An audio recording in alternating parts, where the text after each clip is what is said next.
Banyak hal lah yang bisa kita bahas ya. Cuman salah satu hal yang mungkin nampak jelas daripada keren. mahasiswa atau youth di Singapura adalah kompetitif. Gua struggle untuk rest, struggle untuk puasa, struggle untuk just diam gitu. Gua rasa gua nggak produktif banget. Ini Singapura banget sih. Gua lagi ngunyah gini, keingat Jumat ini gua belum chat. Bisa gua ambil HP tuh, chat bentar, taruh lagi, ngunyah lagi. Ini belum apa? Itu kan nggak sehat ya. Gitu, teman-teman yang masih youth zaman sekarang, masih muda, masih semangatnya berapi-api, butuh apa sih sebenarnya kita? Apa yang diinginkan atau yang dibutuhkan seorang anak muda di Singapura? Teman. Nah ini juga yang aku rasa nggak mungkin, nggak ada anak muda yang nggak butuh teman. Se-introvert apapun lu, iya benar. Lu pasti butuh teman. Cuman lu belum nemu aja yang pas gitu loh. Kehidupan tuh bukan sekedar tentang lu, tentang pencapaian lu, tentang masa depan lu, atau tentang kenyamanan lu. Tapi bagaimana lu dan temen lu bisa journey bareng gitu loh di dalam kehidupan ini. Wow, itu keren banget loh. Kita bukan hanya jalan bareng, kita jalan bareng Tuhan juga, gitu loh. Lu, temen lu, dan Tuhan. Up and down kehidupan ya kita sama-sama gitu.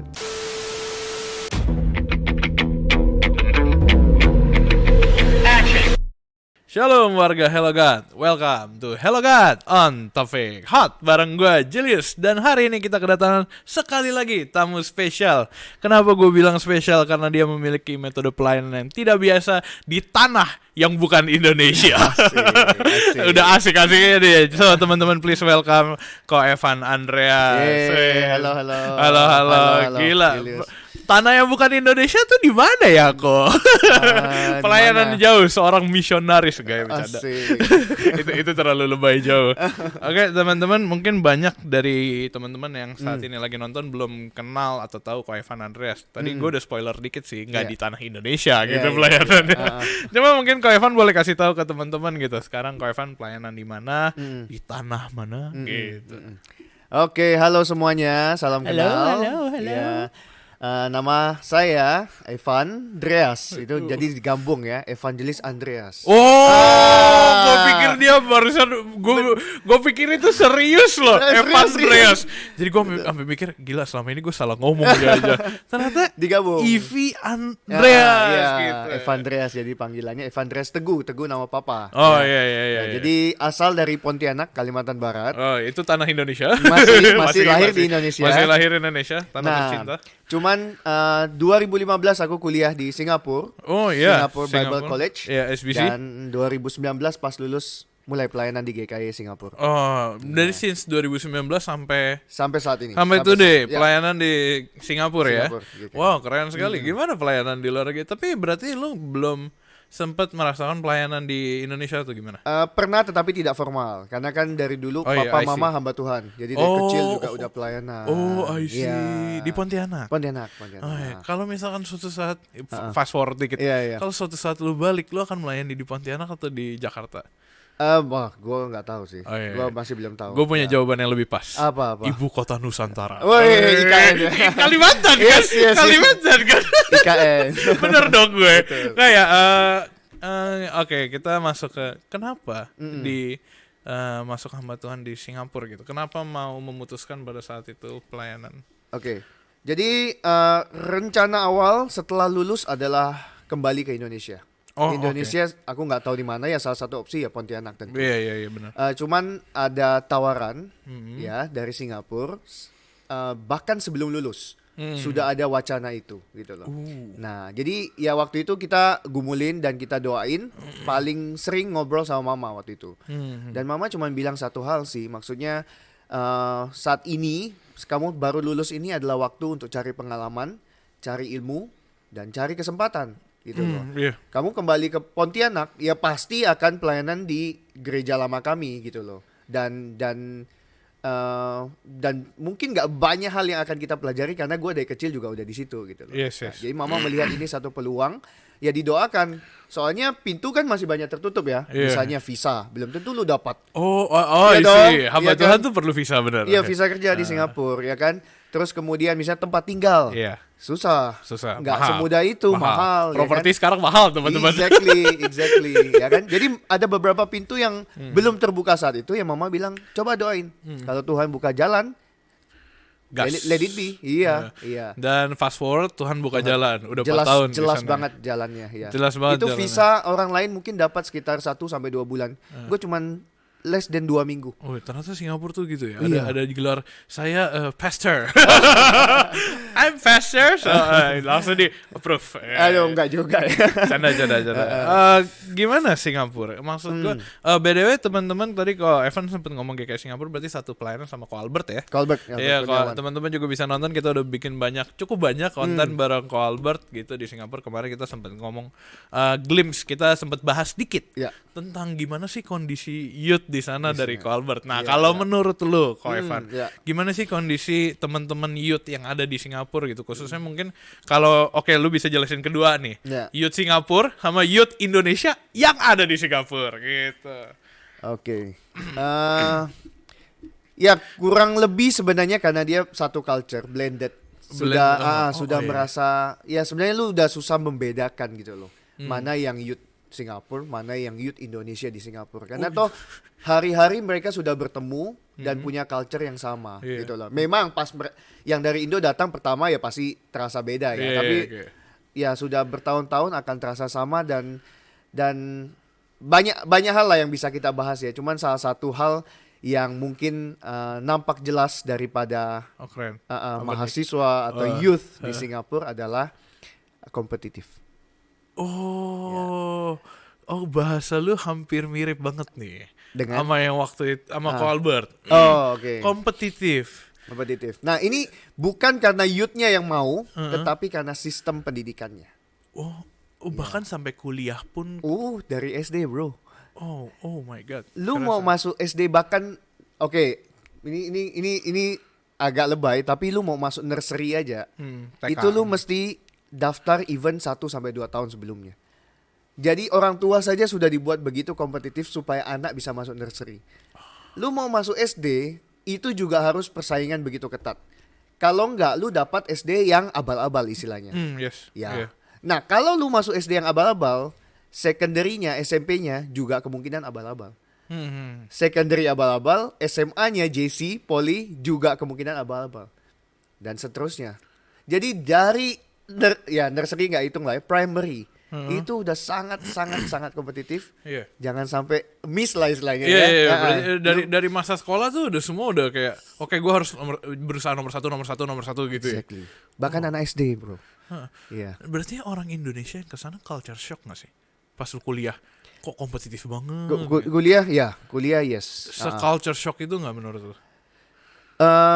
Cuman gini, kadang-kadang gue lihat kalau mahasiswa dari kota-kota besar sebenarnya sudah mulai bisa sudah mulai bisa ngikutin, ya kan? Karena mereka pun bisa masuk ke Singapura, mereka sangat pintar, ya kan, berprestasi, ya kan, dan jiwa kompetitifnya sudah ada itu. Kompetitif dan juga finansial yang sangat baik. Ketawa. Tiga hal ya, orang datang ke Singapura, kaya, pintar, sakit. Sakit berobat nih. Gue suka nih sakit berobat paling belakang. Ke Singapura pasti. Mentally or physically? Fisik atau masih physically. Masih physically. Tapi pun sakit harus kaya. Gue mau lanjutin cuma nanti aja ya kali ya. Kaya, sebenarnya kaya pintar lah. Pintar, sakit. Oke. Karena mungkin Singapura medicalnya lumayan bagus, advance gitu bagus, ya. bagus. Oke, masih make sense lah. Oke, kita balik ke kompetitif ya. Gue belum sempet denger sih, tapi gue ngerasa kompetitif ini tuh satu hal yang kayak ternyata ini part of that main struggle di Singapura mungkin ya. Karena kalau di Indonesia kalau kita masuk kampus, gue tidak merasa budaya kompetitif itu muncul secara terang-terangan. Apakah ada kompetitif di situ masuk ke ambisius juga? Waduh, itu jelas dong. Jelas. Jadi di dalam competitiveness ini ada 2 hal. Ambitious, anxiety. 2 hal ini. Anak muda, aku perlu disclaimer dulu ya. Maksudnya lanjut. Satu hal, aku bukan expert di bidang youth. Aku nggak pernah ambil kayak course khusus untuk mempelajari youth. Iya. Kedua aku nggak mau generalisasi semua anak muda di Singapura. Iya, Iya. benar. Nah, kita kan maksudnya yang kita lihat, yang kita alami, Yes, betul. yang pernah kita bareng pelayanan. Jadi ini yang aku share ke kita. Jadi bukan Iya. data yang Iya, sangat iya, valid benar. lah ya. Karena itulah yang menjadikan lu seorang saksi. Iya. Oke, balik tadi competitiveness ya. Ada dua hal itu, ambitious sama anxiety. Ya, dimana orang yang kompetitif ya pasti dia ambisius, dia punya keinginan untuk mencapai.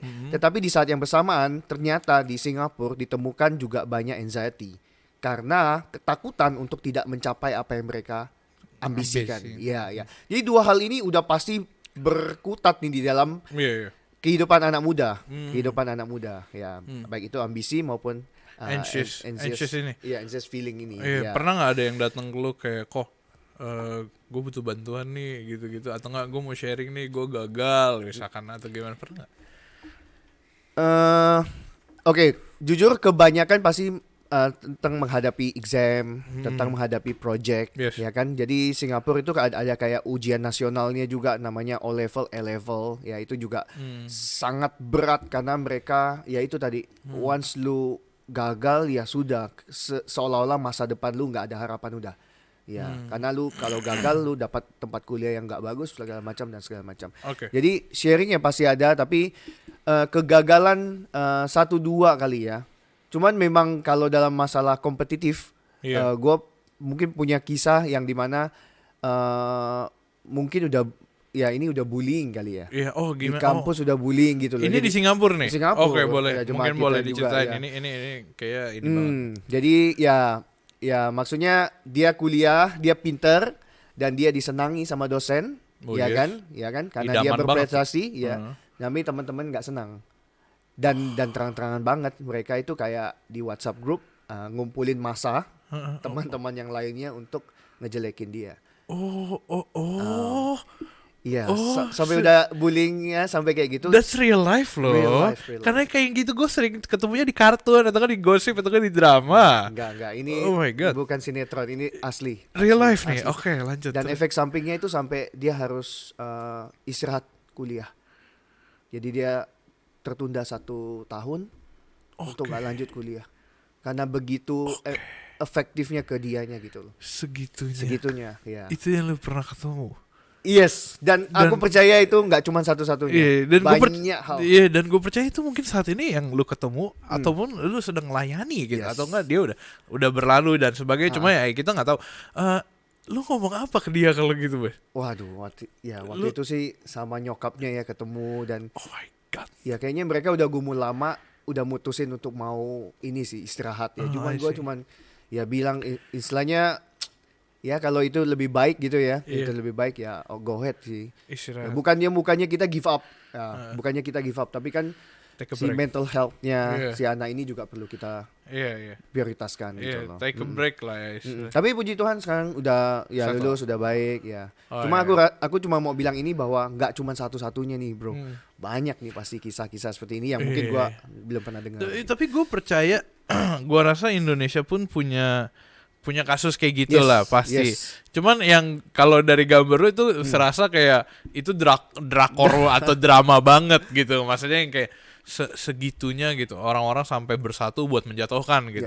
Sekompetitif itu ya kalau kita balik ke topik yang tadi ya, kompetitif, dia sampai mereka bikin sesuatu buat oke, kita nggak boleh si A ini be on top, kita yang harus ada di top, kita harus satu buat turunin dia. Kalau di Indonesia Gua rasa lingkungan gue sejujurnya nggak seambisius itu. Mungkin karena isinya orang-orang yang yang low motivation, maybe. Tapi banyak tetap univ atau teman-teman yang punya sifat atau kompetitif dan sebagainya. Cuma that is not the main issue gitu.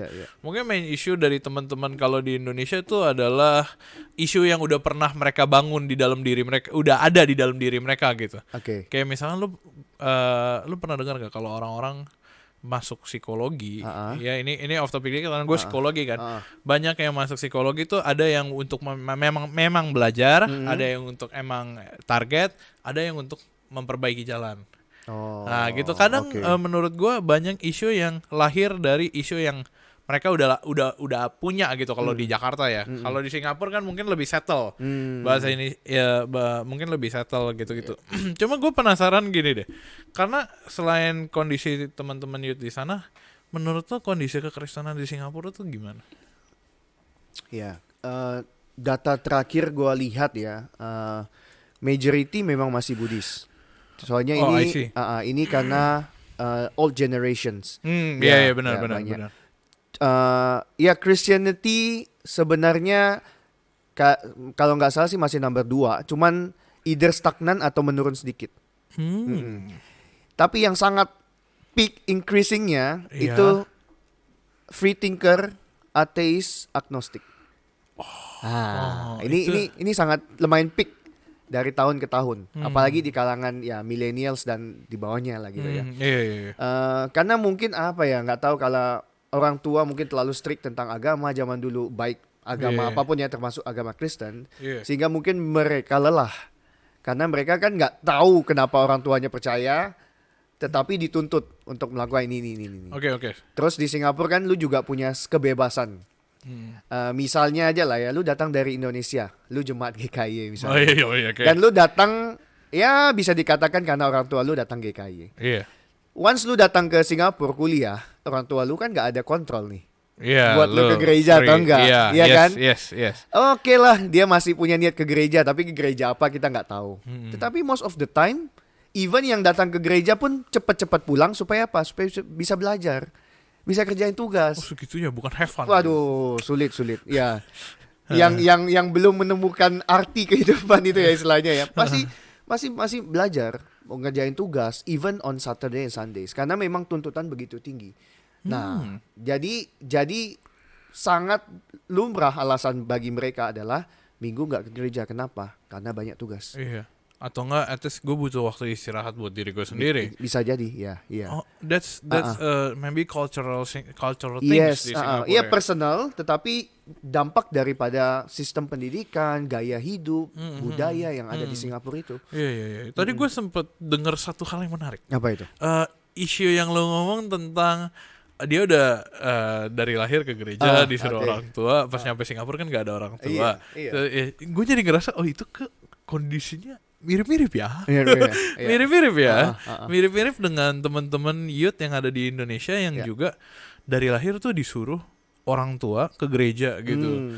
Terus habis itu akhirnya pas misalkan mungkin kalau ada kesempatan mereka udah nggak lagi ngekos Oke, gitu atau oke. gimana, akhirnya ya kayak ngapain gue ke gereja Iya, gitu. iya. Ngapain gue ke gereja? Lu kalau di sana nariknya gimana? Gue cari temannya sih biasa. Lu Cari temannya. Gue masih percaya chat gue sebagai hamba Tuhan berdampak bagi dia. Gue masih percaya. Oke. Karena beberapa tetap, oh iya, Koifan atau Koya Lause diingetin lah, masih Iya, senang. iya. Tapi ada beberapa yang lu tahu lah ya, cuman ditik apa, ya dibaca di-read. doang, tidak ada apa-apa. Boro-boro diri teman-teman. Iya, iya.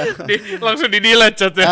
Jadi kadang-kadang gue nyari temannya aja. Dia di kemana nih? Nah, temannya kan lebih tahu kondisi dia. Iya. Ya udah, kalau bisa ajakin. Cuman yang susah adalah yang memang kalau dia yang solo, istilahnya nggak banyak teman di gereja, datang cuma mungkin sesekali, ya Iya. sulit kita itunya, Iya. kita ajakinnya. Oh jadi itu salah satu problema juga ya kalau lu mau nyari di Singapura ya. Betul. Terus yang kedua mungkin kita bisa pakai ini apa?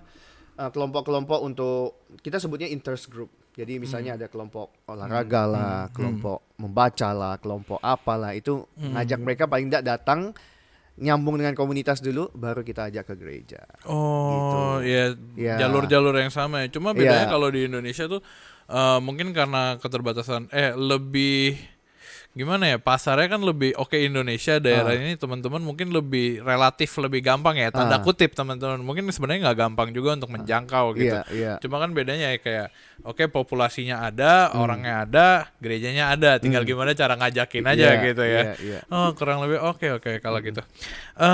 Gue ada satu pertanyaan nih Oke, sebenarnya. Di Singapura Hmm. kenapa ini lu nggak boleh jawab. Lu nggak boleh jawab karena gue ditempatin di situ. Oh, oke. Lu nggak boleh jawab itu. Disclaimer nih. Iya. Kenapa lo melayani temen-temen youth yang ada di Singapura gitu. Oke. Dan apakah terbatas di youth Indonesia yang ada di Singapura gitu? Oke. Ya. Good question. Tidak boleh dijawab karena gue ditempatkan di youth. Tidak boleh. Iya. Canda. Oke. Jadi gini ya, gue mulai pelayanan full time itu kan 2019 setelah lulus. Yes. 4 years ago. Mungkin sekitar 2 tahun setelahnya lah ya, masa pandemi atau sebelum pandemi itu gue sempat nanya gitu loh, kayak maksudnya istilahnya di sini kenapa dan sampai kapan. Nah, pertanyaan sampai kapannya gue belum dapat jawaban nih sampai sekarang. Tetapi kenapanya gue temukan tuh. Kenapa? Karena gini, gue lulusan SBC Singapura. Bible College. Ya, cara pandang gue, cara pikir gue itu banyak terpengaruhi dengan budaya di Singapura. Oh, iya. Make sense. Ya, I see. Salah satu yang sangat-sangat buat gue shock tapi positif adalah kita di kampus itu bisa punya banyak denominasi di kelas, satu kelas itu, dan kita boleh sampaikan pendapat kita tanpa menyerang satu sama lain, tanpa ada hard feeling setelah kelas berakhir. Gua nggak mendapatkan itu di Indonesia. Di Indonesia itu lu diam, lu nggak ngomong apa-apa karena lu berbeda, atau lu sakit hati setelah ngobrol gitu. Aduh, nih orang kok ngomongnya gini, sakit hati. Nah di Singapura ini sangat open menurut gua, dan no hard feeling, dan kita bisa jadi apa adanya gitu loh di kampus, ya kan? Nah ini budaya yang gua pikir baik dan gua bisa nyambung nih. Karena gue juga tipenya ini loh, apa namanya, awalnya gue tipenya orangnya tuh nggak ngomong. Kalau gue berbeda sama lu, mending gue nggak ngomong deh daripada either gue sakitin lu atau nanti kita berdebat kan gak enak. Iya benar, itu budaya Indonesia banget. Asia budaya banget. Asia banget. Mending Nice. gue diam, lu nggak suka, gue nggak setuju sama lu, gue diam aja gitu loh. Tapi budaya itu nggak benar menurut gue, karena kita perlu ungkapkan pendapat, ekspresikan. Nah kalau berbeda it's okay gitu loh, bukan berarti kita musuhan, bukan berarti apa. Nah budaya ini yang nggak tahu nih, gue nggak tahu kalau gue pelayanan di negara lain, di tempat lain bisa nggak. Tapi paling tidak sekarang gue bisa punya itu di Singapura. Dan let's say ya, gue kalau misalnya misionaris ke sebuah kampung atau ke tempat yang jauh, bukan kota ya, non jauh di sana. Nah, istilahnya pendidikan gua tidak mengequip gua untuk bisa melayani di situ. Sedangkan pendidikan gua di SBC sangat mengequip gua di pelayanan di Singapura. Jadi untuk sementara lah, gua nggak tahu sementara waktu ini berapa lama, tapi paling tidak gua melihat Tuhan pakai gua di Singapura ini. Iya. Salah satu contoh ya, gereja gua kan udah bahasa Inggris. Oh, I see. Udah full English karena I've been there. Gue pernah ke situ. Kita sudah ada orang Korea, Hong Kong sama Singaporean. Oh nice. Oh di situ. Itu bukan Indonesian udah. Oh iya. Sudah ada di situ. Nah, lu butuh pembicara. Iya benar. Setiap minggunya kan. Betul. Gak mungkin gua tiap minggu khotbah kan. Iya kan. Meninggal. Pembicara bahasa Inggris di Singapura itu kan melimpah. Nah masalahnya kalau lu datang pelayanan dari Indo, lu nggak kenal sama mereka semua. Sedangkan Tuhan somehow, Tuhan buat gua kuliah dulu di SBC, punya classmate, punya dosen-dosen, punya kenalan yang begitu koneksi, bejibun ya istilahnya ya. Koneksi. Tinggal aja gua minggu pertama dosen ini, minggu kedua alumni ini, minggu ketiga. Ya gue rasa kayak wah pas banget ya Tuhan gitu loh. Ya gue bukan bilang kalau orang lain nggak bisa. Cuman maksudnya ya Tuhan permudah lah gitu. Ada satu jalan yang kayak ada satu privilege lah ya, sebutnya boleh lah privilege yang Tuhan kasih gitu pas lu kuliah SBC, lu pelayanan di sana, dan kebetulan Tuhan kirim jemaat-jemaat yang nggak cuman ngomong Indo gitu. Iya, enggak. Everyone is full English gitu. Dan gue kan tanyain gitu loh gimana khotbah mereka, bersyukur gitu loh mereka bisa dapat seorang dosen. Iya kan, bisa dapat seorang alumni yang bagus untuk mereka beribadah dan belajar firman. Bersyukurnya situ. Jadi that's why itu menguatkan gue. Okay, for now ini alasan gue stay di Singapura, alasan gue serve the youth. Kenapa youth ya? Mungkin inilah ya. Bukan status ya, apa namanya, jenjang kehidupan gua. Gua nggak tahu definisi youth lu berapa. Ya kan? Masuk. Ya, tapi kalau gua rasa gua udah nggak youth lagi, tetapi ya juga ya married couple tetapi juga nggak ya tua lah, maksudnya yang adult gitu ya. Nah ini menurut gua masih relate, masih dekat, ya kan? Oke, pas. Pelayanan dengan anak-anak muda yang dimana I've been through most of their struggles. Jadi aku udah lewati tapi tidak terlalu jauh. Kalau udah terlalu jauh kan generasi berbeda, permasalahan berbeda. Betul. Kita masih generasi Z lah. Iya dong, masih millennial Z gitu Iya. lah. Beda tipis. Lewat dikit, jadi masih bisa ini nih temenin mereka, ngajarin mereka, Yes. ya dengerin mereka. Kurang lebih gitu sih. Jadi that's why youth masih sangat relevan sama gua. Dan ya gua dulu tuh pelayanan semua Jul. Dari sekolah minggu sampai kaleb. Gua tuh suka gitu loh. Pokoknya pelayanan apapun gua suka dan gua akan jabanin selama gua bisa. Tapi ada satu titik, sekali lagi pandemi sih. Satu titik di mana Tuhan bilang yuk kerucutkan, spesifikkan gitu loh. Jadi ada tawaran waktu itu Natal sekolah minggu, gua diminta untuk khotbah. Gua passionate banget, gua suka banget. Cuman di tahap itu Tuhan gua merasa kayak bilang, "Oke, yakin mau ini. Kalau ini berarti kamu belum belajar kerucut nih, belum belajar spesifik nih." Ya. Bahkan waktu itu juga ada, "Yuk WL." Gue juga suka gitu loh WL ya, tapi yakin gitu loh. Maksudnya, "Yuk kerucutkan." Ya sudah. Jadi gue merasa setelah dikerucutkan youth salah satunya. Kok at some point capek gak sih? Itu tuh sebelum lu jawab. Oke. Capek gak sih? Gue tuh sering banget ya kok nanyain semua orang, bahkan setiap orang yang duduk sini tuh gue sering nanya gitu. Capek gak sih pelayanan sebanyak itu? Apalagi bro kita yang lagi liburan sekarang.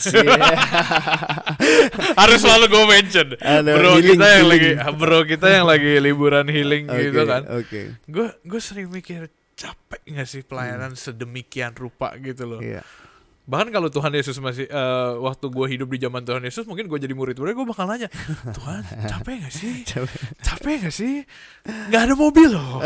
Kita traveling dari Galilea ke Yudea tuh jalan kaki Tuhan. Capek gak sih? Nah makanya capek gak sih kok? Wah Jul, kalau pertanyaan ini ya, gue kadang gue physically yes capek karena memang apalagi kalau udah masuk hari Minggu ya, gue nggak tahu lah ya, hampir semua hamba Tuhan lah ya, dari pagi pokoknya sampai malam ya, standby senyum, standby nyapa jemaat gitu kan, standby pelayanan, mikirin semua ibadah, pokoknya physically capek, terutama ya Minggu malam, Senin itu physically capek banget. Cuman gue bersyukurnya cuman ini sih satu hal, bahwa gue melayani di bidang yang gue passionate. Iya, gue melayani di bidang yang gue passionate. Kedua, gue punya tim yang sangat suportif. Nah, physically yes capek lah. Ya, tapi mentally gue bisa tersupport nih dengan hal-hal seperti ini. Dan ya 3 deh, satu lagi kita praktis sabat lah. Sabat. Ya, maksudnya rest lah. Ada waktu harus rest gitu loh. Jangan sampai gua mungkin salah satu dosa gua workaholic juga sih. Gua kalau kerja tuh jadi semangat dan lanjut gitu loh. Kayak gua ya suka kerja gitu lah istilahnya. Aku juga ingin seperti itu kok. Iya. Enggak bercanda. Iya kan?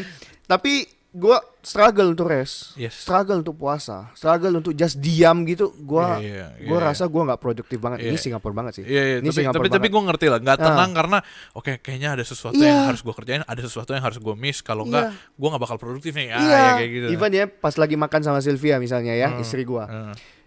Gue lagi ngunyah gini, keingat Jumat ini gue belum chat. Bisa gue ambil HP tuh, chat bentar, taruh lagi, ngunyah lagi.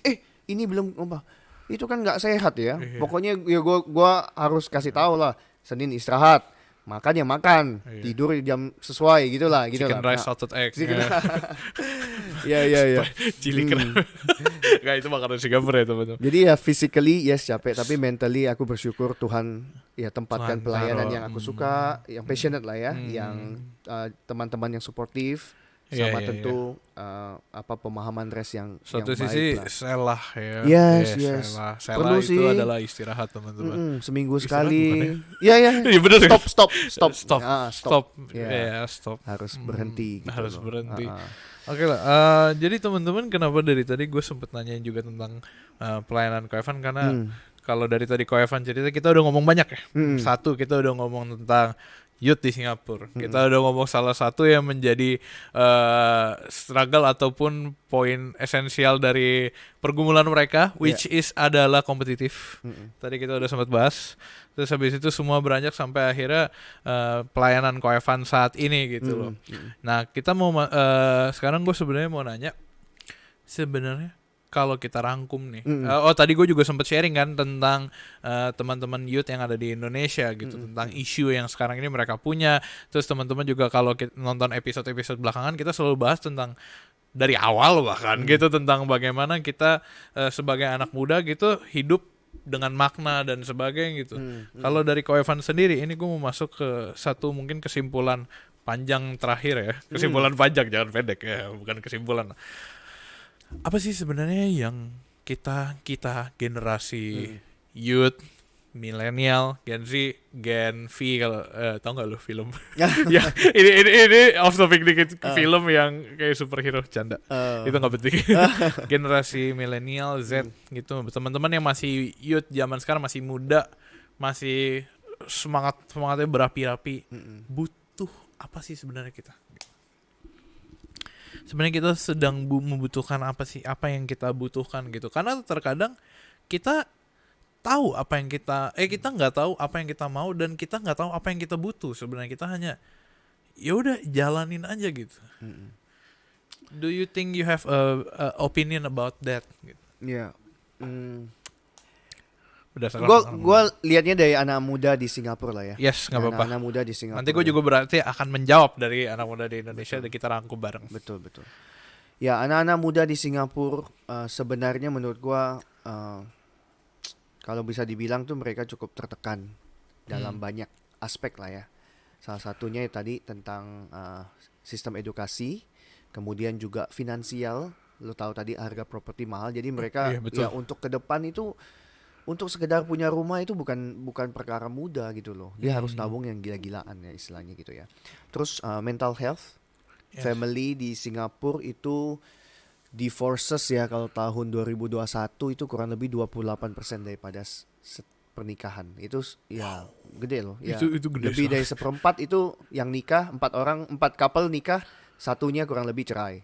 Itu kan gede kan. Dan lo tau lah perceraian pasti berdampak kepada anaknya. Betul. Ya, dan itu dampak yang sangat ya berturut-turut lah sampai ke belakang. Jadi banyak hal terlepas daripada Singapura begitu rapi, begitu aman, begitu nyaman, begitu mewah, indah, tetapi juga di bawahnya begitu banyak tekanan yang kita rasakan. Kalau lu datang holiday pasti lu bahagia, bro. Tapi belum tentu lu hidup di sana lu akan merasakan hal itu gitu. Duh, benar lagi. Iya.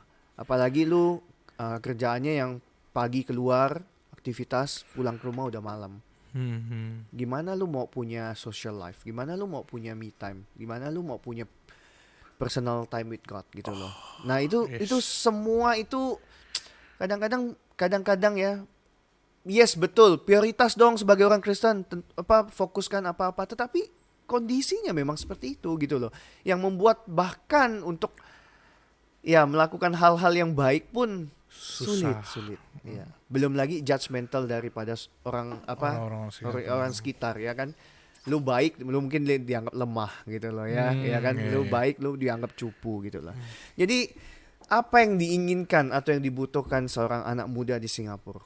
Temen sih. A friend. Kenapa? Gue barusan ngobrol salah satu orang.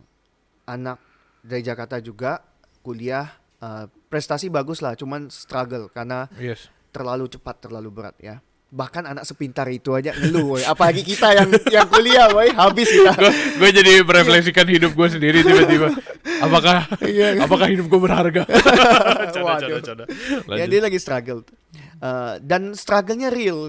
Gue nggak bisa bilang, aduh lu anak muda yang kuat sedikit, yang tough dikit dong gitu loh. Gini aja lemah. Enggak, memang berat gitu loh. Cuman dia mention satu hal adalah bersyukur ada teman-teman gereja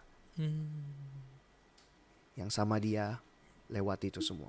Gue rasa teman gerejanya nggak bantu selesain tugas dia sih. Gue rasa juga teman gerejanya nggak ngajarin dia ini caranya gini-gini. Nggak ada. Cuman yang penting temenin dia gitu loh. Hari Minggu dia tuh makan siang habis pulang gereja tuh ada temennya. Pas ibadah dia duduk samping temennya. ya kan? Pas mungkin even kalau dia sakit ada temennya yang kita nih ada satu grup yang ngumpulin apa ya dana. Pokoknya kalau ada teman sakit COVID atau apa kita kirimin vitamin, buah, makanan apa gitu. Ada teman-teman ini loh. Nah, sekali lagi ya tadi sama seperti gue, pelayanan di Singapura, pelayanan anak muda berat nggak berat. Tapi gue ada satu poin di mana gue bilang ada nih supportive pastoral team yang temenin gue. Nah ini juga yang aku rasa nggak mungkin nggak ada anak muda yang nggak butuh teman. Seintrovert apapun lu, iya benar. Lu pasti butuh teman. Cuman lu belum nemu aja yang pas gitu loh. Nice, iya kan. Nah dari teman inilah gue bisa melihat bahwa kehidupan tuh bukan sekedar tentang lu, tentang pencapaian lu, tentang masa depan lu, atau tentang kenyamanan lu. Tapi bagaimana lu dan temen lu bisa journey bareng gitu loh di dalam kehidupan ini. Wow, itu keren banget lo ngomongnya barusan. Iya, betul, beneran gitu loh. Bener, gue setuju. Karena kehidupan tuh nggak cuma di atas, Julius. Yes. Ya kan, kalau di atas mah enak, nggak perlu teman. Teman yang datangin lu. Tapi ketika lu di bawah, siapa yang mau temenin lu gitu loh. Ya kan? Nah, ya tadi ya, journey itu ya up and down, ya kita sama-sama berjalan bersama. Dan plusnya di journey GKI Singapura. Gue suka. Gue tadi mau mention nanti suatu saat di podcast ini. Cuma gara-gara lo ngomong itu, boleh gitu sekalian langsung di mention. Ya, dan di journey GKI Singapura, kita bukan hanya jalan bareng, kita jalan bareng Tuhan juga, gitu loh. Lu, temen lu, dan Tuhan. Up and down kehidupan ya kita sama-sama gitu loh. Iya. Gitu. Betul, mungkin buat teman-teman yang belum tahu, Journey itu adalah community dari yang Ko Evan saat ini sedang layani di Singapura. Dan gue percaya percaya pasti ada teman-teman yang sekarang lagi nonton. Gue nggak tahu 1, gue nggak tahu 2, gue nggak tahu 10, atau mungkin Tuhan kirimin 50 mungkin yang lagi nonton. Cuman gue realistisnya 1 orang aja yang di Singapura lagi nonton podcast ini sampai habis.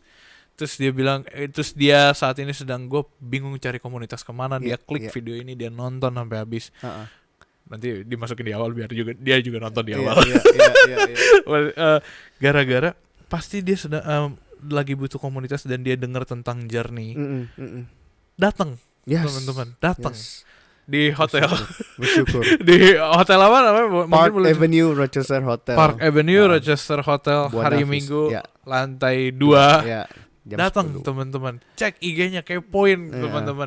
Mungkin kok Lausa nanti kita juga Andres juga bisa sharing IG Lausa biar Lausa lagi sharing IG biar nanti teman-teman juga bisa kepo, bisa nanya gitu. Dan gue percaya secara community bener ya kata lo, gue rasa itu udah merangkum semua dari apa yang gue juga mau cerita. Gue nggak mau cerita banyak lah, gue cuma paling gue juga ngerti kalau kita tuh butuh temen. Kita tuh butuh seseorang yang jalan bareng. Walaupun kadang emang satu sisi ya akan beda jalan atau enggak, ya lu punya prioritas lu, dia punya prioritas dia, tapi butuh satu teman sharing, satu teman cerita gitu loh. Dan di Journey provides itu ya. Ya, kita berjuang untuk itu lah Julius ya.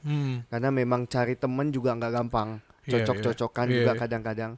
Tapi ya kita inilah kita berjuang di dalam Tuhan tuh pasti nggak sia-sia. Dalam artian ya walaupun mungkin lu nggak cocok, tetapi ya somehow lu bisa gimana lah ya, saling mengasihi, saling menolong, saling mensupport ya, dan jalan bareng gitu loh di journey ini. Ya teman sih. Dan lebih indahnya lagi sebenarnya lu bukan hanya punya teman yang satu level, tetapi lu punya seseorang yang di atas, seseorang yang di bawah. Jadi lu punya mentor, seseorang yang bisa pimpin lu, ajakin lu, tapi lu juga punya seseorang yang lu pimpin dan lu ajak. Ini lebih ideal lagi ya.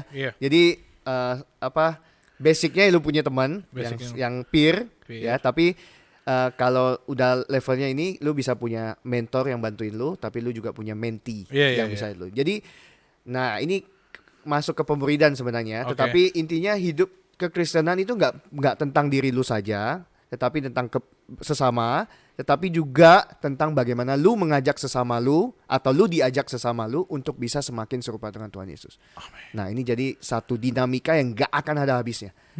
Dan ini proses ini ya bisa selamanya, bisa multiplikasi, bisa tambah lagi orang, dan ya itu dimana kekristenan makin berkembang ya seperti itu. Iya, iya.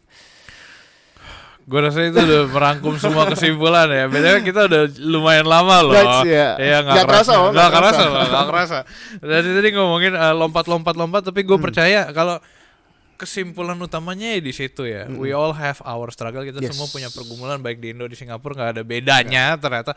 Maksudnya kalaupun ada ya tipis-tipis bedanya, tapi at the end of the day ya ada satu struggle pergumulan itu, dan pergumulan itu butuh teman gitu, butuh companion. Dan ya gue rasa cukup sampai sini. Mungkin Ko Evan boleh kasih tahu Instagram gitu-gitu, dan juga mungkin Instagram Journey juga boleh di. Oke. Ya. Apa? Jadi gue pengen ngundang teman-teman yang asik. nonton ya, baik di Jakarta maupun di negara manapun. One day kalau kalian datang ke Singapura ya, baik sebagai turis maupun sebagai pelajar tetap, atau kalian ya kerja datang dan bagaimanapun, kita sangat welcome ya, kita semua di Journey GKI Singapura. Kita punya IG ya itu Journey GKI Singapura. Tulis saja pasti nampak logonya warna hijau, up and down gini ya. Melambangkan kehidupan ya. Bukan? Iya bukan. Hijau kuning itu interchange MRT. Buana Vista. Okay. Iya. MRT ya. MRT. Filosofis. Iya, iya dong. Dan logonya yang itu ya, bentuk ini kan kayak naik dan turun kehidupan, tulisan Journey. Ya, jadi gue pikir MRT ya. Jadi welcome banget teman-teman untuk berkomunitas bareng, dan ya kita bukan sekedar tempat ibadah baru, karena di Singapura itu banyak gereja teman-teman. Tapi kita ini mau jadi sebuah komunitas di mana teman-teman ini satu punya teman, tapi dua punya Tuhan, ya. Punya Tuhan yang kita bangga, yang kita berjalan bersamanya, yang mengerti kondisi kita. Jadi kita sama-sama di komunitas ini, dan kita ibadah jam 10 pagi ya. 10 pagi. Singapore time. Time ya. Singapore time harus ditekan tuh ya, harus ditekan. Iya. Di Jakarta masih jam 9. 9 betul, WIB 9, dan kita undang bersama-sama. Kita by default ketika lu datang ibadah sebenarnya lu udah langsung tergabung di dalam grup setelah ibadah, namanya Journey After. Iya. Jadi kita nggak pengen lu datang ibadah terus pulang nggak punya teman. Tapi kita langsung masuk grup, kenal-kenalan, dan nanti kita patenkan lu. Kalau lu udah lebih rajin ibadah, nanti lu punya tim khusus, leader khusus, member khusus, jadi kalian bisa jalan bareng sama-sama. Keren banget gitu. Ya teman-teman, jangan lupa visit, karena waktu itu gue datang aja langsung dirayain ulang tahun. Lu datang pas bulan Juli. Iya, July babies, gue langsung dirayain ulang tahun. Oke lah kalau gitu teman-teman. Thank you Ko Evan, hari ini udah datang, boleh sharing juga, boleh kasih tahu juga tentang pentingnya teman dan juga community yang ada di Singapura. Teman-teman, kita juga minta tolong buat teman-teman follow sosial media kita Hello God, ada di Instagram, TikTok, teman-teman juga YouTube. Teman-teman juga bisa dengerin podcast ini di Spotify dan Noise, dan juga jangan lupa download aplikasi Hello God, available on App Store and Play Store teman-teman. Di situ teman-teman kita bisa doa bareng, kita bisa didukung bareng, dan bisa disupport bareng juga gitu. Teman-teman Journey jangan lupa download ya. Oke lah kalau gitu, thank you. Never alone ya. Iya, never be alone. Thank you Ko Evan for today. Thank you teman-teman semua for watching Hello God on Topic, where Hello God will always be on topic. God bless you teman-teman semua. Sekarang Ko Evan kita lihat ke kamera tengah. Kita terus habis itu bilang stay connected with Hello God. Oke ya? 1, 2, 3. Stay connected with Hello God.